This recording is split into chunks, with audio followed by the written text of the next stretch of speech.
We're starting today with some really tough breaking news. It's a story coming out of the southern Philippines, where an absolutely immense tragedy is unfolding at sea right now. Yeah, a massive ferry disaster. I mean, that's the headline, and it just cuts right to the heart of it, doesn't it?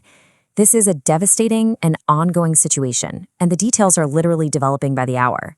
So to give you some context, this all happened in the waters just off Jolo Island.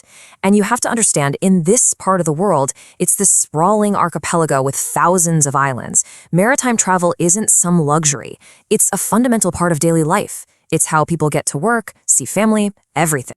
Okay, so what do we actually know about the incident itself? The initial reports that are coming in, well, they paint an incredibly grim picture of what should have been a completely routine journey that just turned into a catastrophe.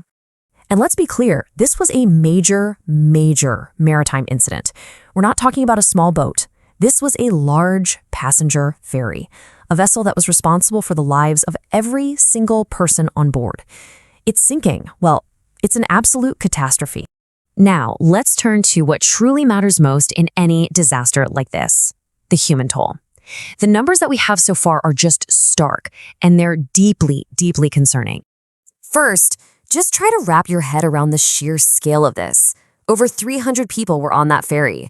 That's hundreds of individuals. We're talking families, commuters, travelers, all of them suddenly caught right in the middle of a crisis at sea. And tragically, authorities are now confirming fatalities. The death toll right now stands at more than 15. But you have to remember, this is a preliminary number. And with so many people still missing, the fear is, of course, that that number is going to rise. Beyond the confirmed casualties is the just agonizing uncertainty for the dozens of people who are still unaccounted for. For every single one of them, there's a family desperately waiting for news, just holding on to any shred of hope they can find. So, in the face of this disaster, a massive rescue operation has been launched. It is a truly desperate race against time, and it's happening in some incredibly treacherous conditions. You can really see the central conflict of the rescue effort right here. On one side, you have this incredible urgency, right? Rescue teams are scrambling to find survivors. But on the other, they're battling the unforgiving power of the ocean. Those rough seas are hampering their every move.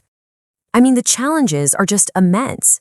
Just organizing the response teams is a huge logistical feat.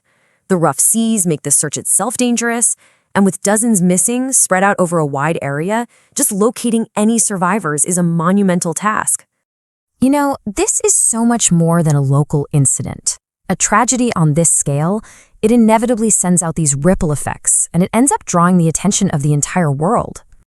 And right at the very epicenter of all this attention are the families.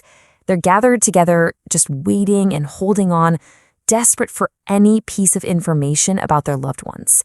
Their anguish is really the true heart of this story.